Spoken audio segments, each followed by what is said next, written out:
اللہ الرحمن الرحیم نحمدہ ونصلی علی رسولہ الکریم۔ اسلامی تاریخ کے بارے میں سب سے پہلے رسول اللہ صلی اللہ علیہ وسلم کی سیرت 3 مجالس میں بیان ہو گئی، اور آج حضرت ابو بکر رضی اللہ تعالیٰ عنہ سے شروع کریں گے۔ خلافت راشدہ، حضرت ابو بکر صدیق رضی اللہ تعالیٰ عنہ کے حالات 2 حصوں میں، ایک ولادت تا خلافت اور پھر دوسرا ہے خلافت تا وفات، یا یوں کہیں کہ ایک ان کی زندگی کا حصہ وہ ہے جو رسول اللہ صلی اللہ علیہ وسلم کے ساتھ گزرا ہے، اور ایک ان کی زندگی کا حصہ وہ ہے جو رسول اللہ صلی اللہ علیہ وسلم کے بعد گزرا۔ آج انشاءاللہ اس پہلے حصے کو بیان کریں گے۔ ولادت تا خلافت یہ پھر 3 حصوں میں، ایک حضرت ابوبکر رضی اللہ تعالیٰ عنہ کا نام، نسب، خاندان یہ کیا ہے، دوسرا حضرت ابوبکر رضی اللہ تعالیٰ عنہ اسلام سے پہلے عہد جاہلیت میں کیا تھے، اور تیسری بات کہ اسلام میں آنے کے بعد ان کا کیا کردار اور زندگی گزری۔ نام، نسب، حضرت ابوبکر رضی اللہ تعالیٰ عنہ کا نام عبداللہ ہے، والد کا نام عثمان ہے، بنو تیم قبیلہ اور تیم قریش کے اندر، عبداللہ ابن عثمان، کنیت ان کی ابو بکر۔ ماں باپ کو جب اپنی اولاد کی طرف منسوب کر کے کہا جاتا ہے فلانے کا والد، فلانے کی والدہ، اس کو عربی میں کنیت کہا جاتا ہے، ابو فلان، ام فلان۔ اور لقب کسی اچھائی یا برائی کی بنیاد پر کسی کا کوئی نام پڑ جاتا ہے، اس کو لقب کہا جاتا ہے۔ حضرت ابوبکر رضی اللہ تعالیٰ عنہ کا لقب عتیق ہے، آزاد، جہنم کی آگ سے آزاد۔ انہوں نے بہت سوں کو آزاد کرا ہے تو ان کو یہ لقب مل گیا۔ صدیق، سچے اور سچ کے ساتھی، صاحب، ساتھی، رسول اللہ صلی اللہ علیہ وسلم کے ساتھ غار میں ساتھی تھے، یہ ان کے القاب، اور بھی یہ مشہور ہے۔ ان کی ولادت عام الفیل، عرب میں مشہور واقعہ پیش آیا تھا جب ہاتھیوں والے آئے تھے خانہ کعبہ پر حملہ کرنے، اور وادی محصر کے اندر وہ برباد ہوئے تھے۔ ابرہہ، عرب کی تاریخ میں وہ سال بڑا مشہور ہو گیا تھا، اس لیے عرب لوگ اپنی تاریخ اس واقعے سے جوڑتے تھے، اس واقعے کے سال، اس سے 1 سال بعد، اس سے 2 سال بعد۔ عام الفیل کے سال 50 یا 55 دن بعد رسول اللہ صلی اللہ علیہ وسلم پیدا ہوئے تھے، اور اسی واقعے کے 2 سال بعد اور چند ماہ حضرت ابوبکر رضی اللہ تعالیٰ پیدا ہوئے۔ اس لیے حضرت ابوبکر رضی اللہ تعالیٰ عنہ رسول اللہ صلی اللہ علیہ وسلم سے عمر میں 2 سال اور اس سے کچھ ماہ اوپر چھوٹے۔ ان کے والد کا نام ابو قحافہ ہے، کنیت ان کی ابو قحافہ، نام ان کا عثمان ابن عامر۔ حضرت ابوبکر کی والدہ کا نام ام رومان سلمہ بنت صخر، یہ سب مسلمانوں۔ حضرت ابوبکر رضی اللہ تعالیٰ عنہ کی 4 بیویاں ہیں، اور ان 4 سے اولاد ہے۔ یہ ان کی بیوی ہے قتیلہ، ان کو جاہلیت میں انہوں نے طلاق دی تھی، چھوڑ دیا تھا۔ ان سے ان کے ایک بیٹا ہے عبداللہ اور ایک بیٹی ہے اسماء، یہ دونوں پیدا ہے۔ یہ حضرت عائشہ کے بہن بھائی ہیں، لیکن والدہ ان کی الگ ہے۔ دوسری بیوی حضرت ابوبکر کی ام رومان ہے، اس سے حضرت ابوبکر کی اولاد عبد الرحمن اور حضرت عائشہ۔ تیسری بیوی اسماء بنت عمیس ہے، اور ان سے اولاد پیدا ہے محمد بن ابی بکر۔ اور چوتھی ہے حبیبہ بنت خارجہ، ان سے ایک بیٹی ہے ام کلثوم، یہ حضرت ابوبکر کے انتقال کے بعد پیدا ہوئی تھی۔ تو یہ حضرت ابوبکر کی ازواج اور بیویاں ہو گئیں، اور یہ حضرت ابوبکر کی اولاد ہو گئے، عبداللہ، اسماء، عبد الرحمن، عائشہ، محمد، ام کلثوم۔ دوسری بات ہے عہد جاہلیت میں حضرت ابوبکر کیا مقام رکھتے تھے؟ حضرت ابوبکر کو انساب کا بڑا علم تھا۔ انساب کا کیا معنی؟ یعنی جو خاندان ہوتے ہیں، نسب ہوتے ہیں، کس کا خاندان کہاں ملتا ہے، کون سے خاندان کی کیا خصوصیتیں ہیں، اس میں حضرت ابوبکر بڑے ماہر تھے۔ اس لیے لوگ حضرت ابوبکر کے پاس اس حوالے سے آتے تھے۔ حضرت ابوبکر رضی اللہ تعالیٰ تجارت کرتے تھے مکہ مکرمہ میں کپڑے کی، اور لوگوں کا رجوع حضرت ابوبکر کی طرف تھا۔ مرجعیت کا معنی لوگ آتے تھے ان کے پاس مختلف حوالوں سے۔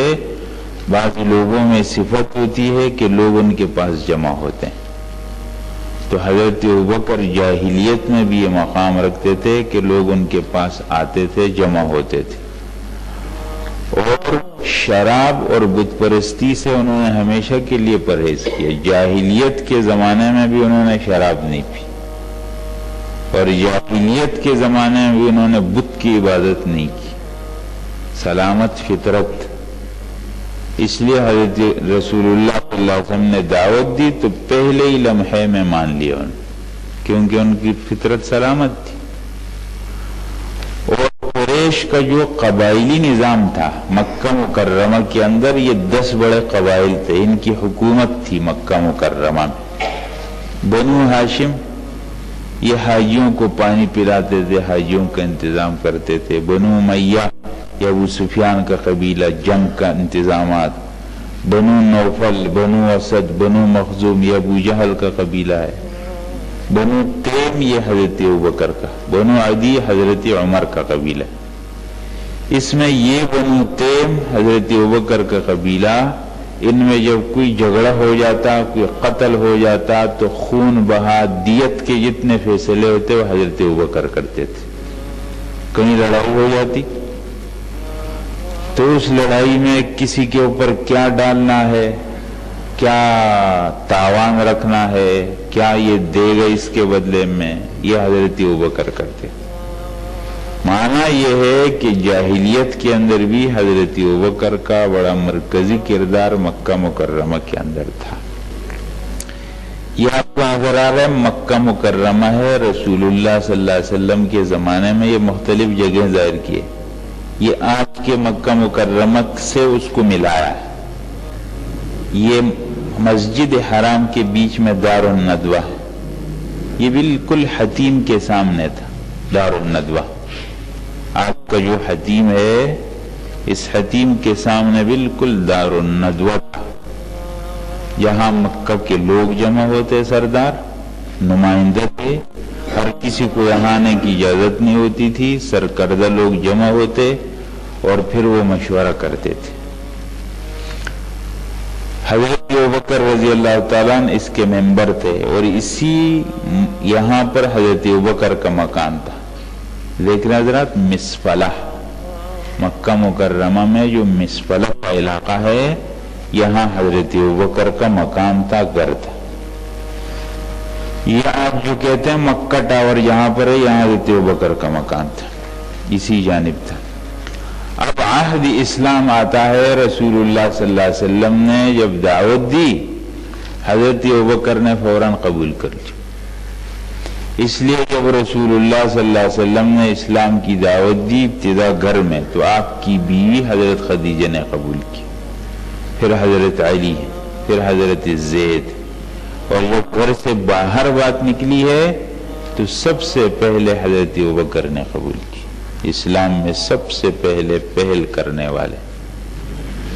اور جب اسلام کو قبول کیا تو فوراً آگے پھر دعوت شروع کی، تو ان کی دعوت پر بڑے سنجیدہ اور بڑے ذمہ دار لوگ مسلمان ہو گئے.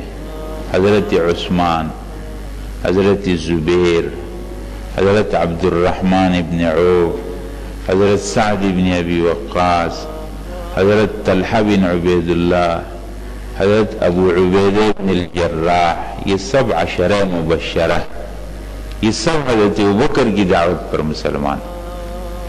اس لیے وہاں مسلمان ہے، وہاں فوراً چلے گئے.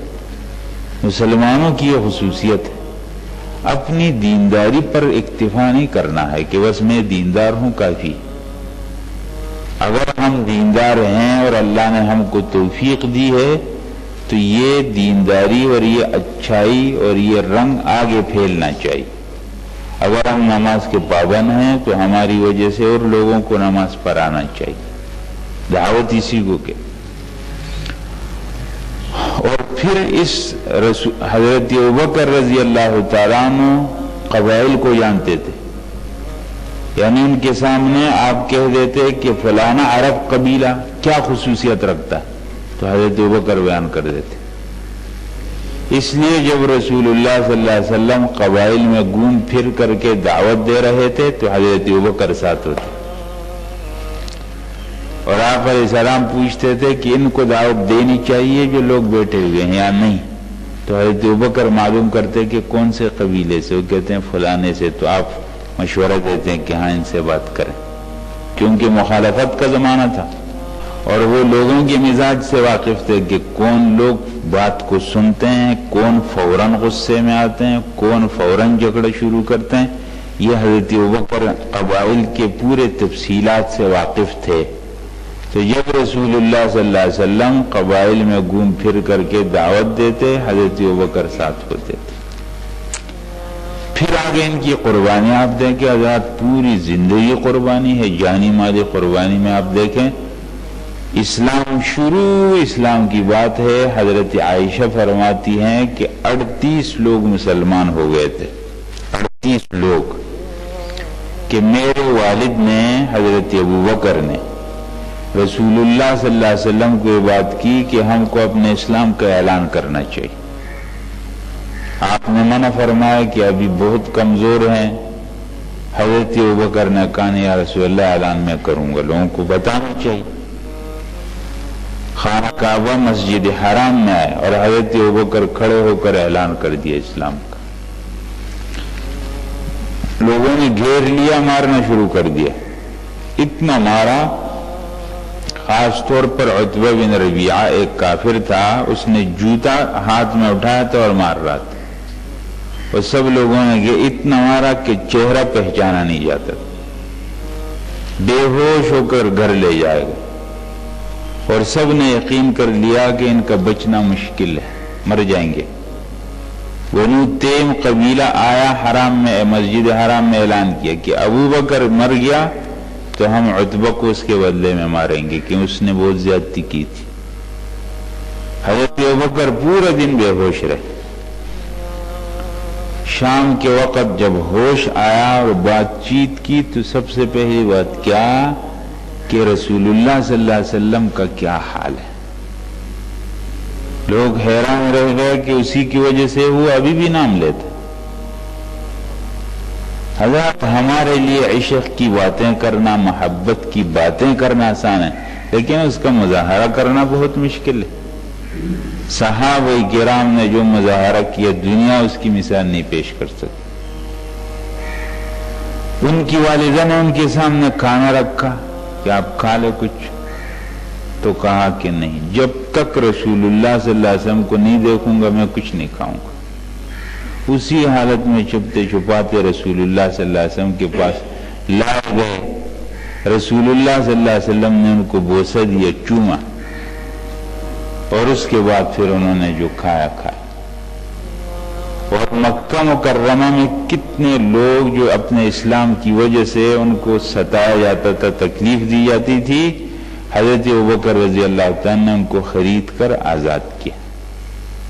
اور جب ان کو بہت ستایا گیا اور حبشہ کی طرف لوگوں نے ہجرت کی تو ایک دن تنگ آ کر حضرت ابوبکر بھی نکل گئے.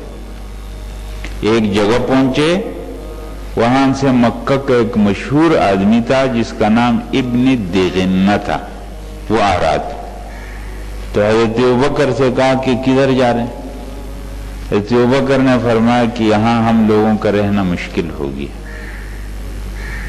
آپ لوگ ہمیں اللہ کے دین پر چلنے نہیں دیتے، خواہ میں ستاتے ہیں، تکلیف دیتے ہیں، ہم جائیں گے کسی آزاد جگہ میں اللہ کی عبادت کریں گے۔ تو ابن دغنہ نے تقریباً وہی الفاظ کہے ہیں جو حضرت خدیجہ نے رسول اللہ صلی اللہ علیہ وسلم کے لیے استعمال کیے کہ آپ کیوں نکلیں گے، آپ تو مجبور لوگوں کے ساتھ تعاون کرتے ہیں، رشتوں کو جوڑتے ہیں، مہمان نوازی کرتے ہیں، بے کس لوگوں کے ساتھ، بے سہارا لوگوں کے ساتھ مدد کرتے ہیں، لوگوں کے ساتھ ان کے مشکلات میں تعاون کرتے ہیں، آپ نہیں نکلیں گے، آپ آئیں میرے ساتھ، اور واپس لائے مکہ کیا۔ تو یہ حضرت ابوبکر کی وہ قربانیاں ہیں۔ اس کے بعد بات آتی ہے ہجرت کی۔ رسول اللہ صلی اللہ علیہ وسلم نے جب مکہ مکرمہ سے اپنے تمام صحابہ کو نکالا، آخر میں رہ گئے رسول اللہ صلی اللہ علیہ وسلم، حضرت ابوبکر، حضرت علی اور آپ کی اولاد، رسول اللہ صلی اللہ علیہ وسلم کی اولاد اور کچھ صحابہ۔ تو آپ علیہ السلام نے حضرت ابوبکر کو ہجرت کے لیے منتخب کیا۔ ہجرت کا قصہ آپ کے سامنے، رسول اللہ صلی اللہ علیہ وسلم کے ساتھ مکہ مکرمہ تک ہجرت کی۔ قرآن کریم نے حضرت ابوبکر کو پارہ نمبر 10 سورہ توبہ میں صاحب کا لفظ کہا ہے کہ اللہ تعالیٰ نے مدد کی جبکہ وہ دونوں غار کے اندر تھے، جب وہ اپنے ساتھی سے کہہ رہے تھے غم مت کرو اللہ ہمارے ساتھ۔ تو حضرت ابوبکر کی صحابیت قرآن کریم کی نص قطعی سے ثابت ہے، اس لیے جو اس سے انکار کرے گا وہ قرآن کی آیت کا منکر ہو کر کافر ہو جائے گا۔ ہجرت کا یہ واقعہ ہے۔ اس کے بعد جہاد کی بات آتی ہے۔ رسول اللہ صلی اللہ علیہ وسلم نے جتنے غزوات میں شرکت کی ہے سب میں حضرت ابوبکر ساتھ، ما تخلف عن مشہد بل شہد المشاہد کلہا۔ رسول اللہ صلی اللہ علیہ وسلم جس غزوے میں تشریف لے گئے حضرت ابوبکر ساتھ کسی سے پیچھے نہیں رہے، اور ہر جگہ آپ دیکھتے ہیں رسول اللہ صلی اللہ علیہ وسلم کے ساتھ ساتھ ہوتے۔ اگر آپ بدر کے واقعے کو دیکھتے ہیں، جب رسول اللہ صلی اللہ علیہ وسلم نے مشورہ شروع کیا اور حالات بدل گئے تھے قافلہ کا راستہ روکنے اور بات ہو گئی جنگ کی، جب آپ نے مشورہ شروع کیا تو سب سے پہلے کھڑے ہونے والے حضرت ابوبکر تھے۔ اللہ کے رسول آپ فکر نہ کرے، ہم آپ کے حکم پر ہیں، آپ جہاں کہیں گے جائیں گے۔ پھر جب بدر پہنچے اور آپ علیہ السلام حالات کے لیے گئے ہیں تو حضرت ابوبکر ساتھ تھے۔ پھر جب بدر کے اندر رسول اللہ صلی اللہ علیہ وسلم کے لیے ایک چھپر لگایا گیا اور اتنے خطرناک حالات کہ رسول اللہ صلی اللہ علیہ وسلم نے فرمایا کون میری حفاظت اور پہرے کے لیے کھڑا ہوگا، تو سب ڈر رہے تھے۔ اس وقت حضرت ابوبکر کھڑے ہوئے تھے آپ علیہ السلام کے پہرے کی، اور جب رسول اللہ صلی اللہ علیہ وسلم سجدے میں گر گئے اور آپ کی چادر گر گئی اور آپ دعا میں لگے ہوئے تھے، اللہ آج کے دن اگر یہ مختصر جماعت کو ختم کر دیا گیا تو آپ کی عبادت نہیں کی جائے گی۔ حضرت ابوبکر آتے اور کہا اللہ کے رسول بس آپ کی دعا قبول ہو گئی۔ احد کے اندر جب رسول اللہ صلی اللہ علیہ وسلم کافروں کے گھیرے میں آ گئے اور منافقین نے یہ خبر مشہور کر دی کہ محمد صلی اللہ علیہ وسلم شہید ہو گئے، اور پھر اس گھیرے کو توڑ کر رسول اللہ صلی اللہ علیہ وسلم تک سب سے پہلے پہنچنے والے حضرت ابوبکر تھے۔ اور پھر جب ابو سفیان ایک پہاڑ پر چڑھا تھا اور ابو سفیان اپنے خیال میں سمجھ رہا تھا کہ محمد صلی اللہ علیہ وسلم شہید کیے گئے، تو اس نے وہاں چڑھ کر کے ایک آواز لگائی تھی، کیا تم میں محمد صلی اللہ علیہ وسلم ہیں؟ آپ نے فرمایا جواب نہیں دیا۔ تو اس نے پھر کہا کیا تم میں ابو قحافہ کا بیٹا ابوبکر ہے؟ اور پھر کہا کیا تم میں خطاب کا بیٹا عمر موجود ہے؟ یہ کافروں کے ذہن میں تھا کہ مسلمانوں کی مرکزی قیادت میں رسول اللہ صلی اللہ علیہ وسلم کے بعد حضرت ابوبکر کا نام آتا۔ خندق میں رسول اللہ صلی اللہ علیہ وسلم کے ساتھ حضرت ابوبکر تھے، اور جب خندق کی کھدائی ہو رہی تھی حضرت ابوبکر اپنے کپڑوں میں ایسے خاک اٹھاتے تھے تاکہ جلدی سے یہ خندق تیار ہو جائے، ہر موقع پر ساتھ۔ اور جب رسول اللہ صلی اللہ علیہ وسلم حدیبیہ کے لیے جا رہے ہیں اور تمام صحابہ کرام اس وقت بہت جذبات میں، اس وقت حضرت ابوبکر بالکل ٹھنڈے، ان کو دلاسا دے۔ اور جب تبوک کے لیے جا رہے ہیں تو جھنڈا حضرت ابوبکر کے ہاتھ، اور جب مکہ کو فتح کیا ہے تو اس وقت ابو سفیان نے سب سے پہلے حضرت ابوبکر سے بات کی، یعنی آپ تمام غزوات کو اٹھائیں گے تو رسول اللہ صلی اللہ علیہ وسلم کے ساتھ ساتھ رہنے والے اور آپ کے پیرے میں رہنے والے حضرت ابوبکر آپ کے مزاج دان ہیں، مزاج کو جاننے والے۔ تمام جہادی معرکوں میں حضرت ابوبکر رسول اللہ صلی اللہ علیہ وسلم کے ساتھ۔ اس کے بعد بات آتی ہے قیادت کی۔ رسول اللہ صلی اللہ علیہ وسلم کے زمانے میں بھی انہوں نے امت کی قیادت کی، اور آپ علیہ السلام نے اپنی زندگی میں اشارے دے دیے تھے کہ میرے بعد ابوبکر ہوں گے۔ رسول اللہ صلی اللہ علیہ وسلم حج کے لیے اپنے صحابہ کو بھیج رہے ہیں اور آپ تشریف نہیں لے جا رہے ہیں۔ سن 9 ہجری میں حج فرض ہو گیا، اور آپ علیہ السلام نے سن 10 میں حج فرض کیا، سن 9 میں نہیں حج کیا، سن 10 میں کیا۔ آپ علیہ السلام نے سن 9 میں اپنے صحابہ کو بھیجا اور امیر بنایا حضرت ابوبکر، امیر حج۔ اور پھر جب رسول اللہ صلی اللہ علیہ وسلم بیمار ہوئے ہیں اور آپ کا انتقال پیر کے دن ہوتا ہے، جمعرات کے دن تک آپ نے نمازیں پڑھائیں بیماری کی حالت میں مسجد نبوی میں، عشاء کی نماز سے آپ نے آنا چھوڑ دیا تھا۔ پھر جمعہ، ہفتہ، اتوار اور شب جمعہ میں بھی جمعے کی نماز، یہ سب نمازیں رسول اللہ صلی اللہ علیہ وسلم کے مصلی پر حضرت ابوبکر نے پڑھائی تھی۔ اور آپ علیہ السلام جب عشاء کی نماز میں بالکل کمزوری بیماری کی وجہ سے بے ہوش ہو گئے تھے، آپ ہوش میں آئے تو پوچھا نماز کا کیا ہوا؟ آپ کو بتایا گیا سب لوگ آپ کے انتظار میں عشاء کی نماز کے لیے، تو آپ نے جب جانے لگے پھر بے ہوش ہو، 3 دفعہ پر پانی ڈالا، بے ہوش ہو گئے۔ پھر آپ نے فرمایا ابوبکر کو کہو کہ وہ نماز پڑھائے۔ حضرت عائشہ نے کہا اللہ کے رسول، ابوبکر نرم دل کا آدمی ہے، وہ آپ کے مصلی پر نہیں کھڑا ہو سکے گا، وہ تو روتا ہی رہے گا آپ کے مصلی پر کھڑا ہو کر، وہ نماز نہیں پڑھا سکے گا۔ عمر کو کہیں کہ وہ پڑھا دے، فرمایا نہ، ابوبکر کو کہو کہ وہ کھڑے ہو کر پڑھا دے۔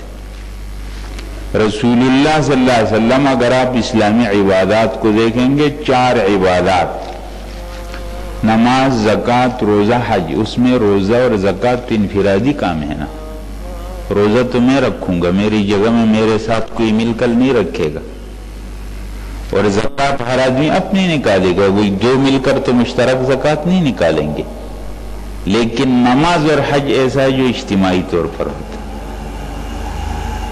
ان 2 کے اندر امیر ہوتا ہے، امام ہوتا ہے۔ رسول اللہ صلی اللہ علیہ وسلم نے ان دونوں کے اندر حضرت ابوبکر کو امیر اور امام بنایا ہے، یہ بتا دیا، اشارہ کیا کہ میرے بعد ابوبکر اس امت کے بڑے بنے۔ اور پھر عجیب بات کیا ہوئی ہے کہ جب رسول اللہ صلی اللہ علیہ وسلم کا انتقال ہوا ہے اور اس امت پر جو سب سے بڑا غم آیا ہے وہ رسول اللہ صلی اللہ علیہ وسلم کی وفات سے آیا تھا، پوری امت یتیم ہو گئی تھی۔